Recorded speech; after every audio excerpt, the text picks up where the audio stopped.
New details emerging tonight that show the warning signs that were there for years. Police visiting this shooter's home nearly 40 times in the last 8 years, and yet he was still able to legally buy that gun yesterday, turning it on teachers and students at his former school.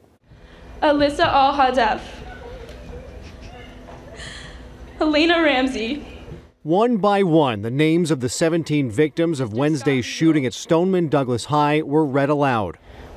Joaquin Oliver. Thousands turning out for tonight's vigil, candles lighting the scene like stars in the sky. We will always remember February 14th, 2018 at 2:35 p.m. What happened at that moment will forever be in our hearts.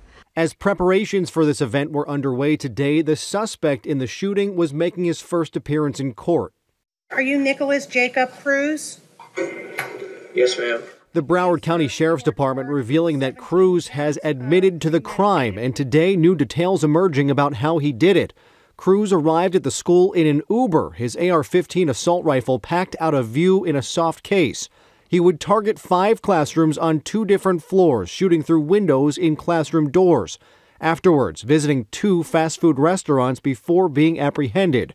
We also learned tonight that the Sheriff's Department was called to his house 39 times since 2010. He was a known threat, expelled from school, yet still able to legally buy a combat weapon. If you want to keep the gun laws as they are now, you will not get reelected in Broward County.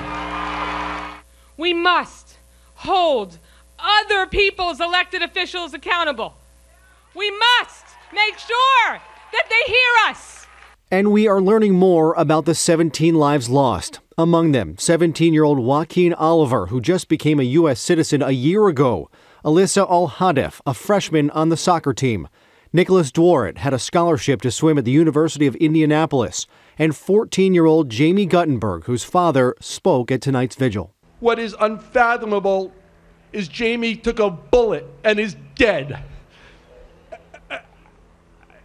I don't know what I do next. President Trump spoke on camera today, sending warm words to the victims of the shooting and calling for something to be done about mental illness, but never once mentioning the word gun or addressing gun control.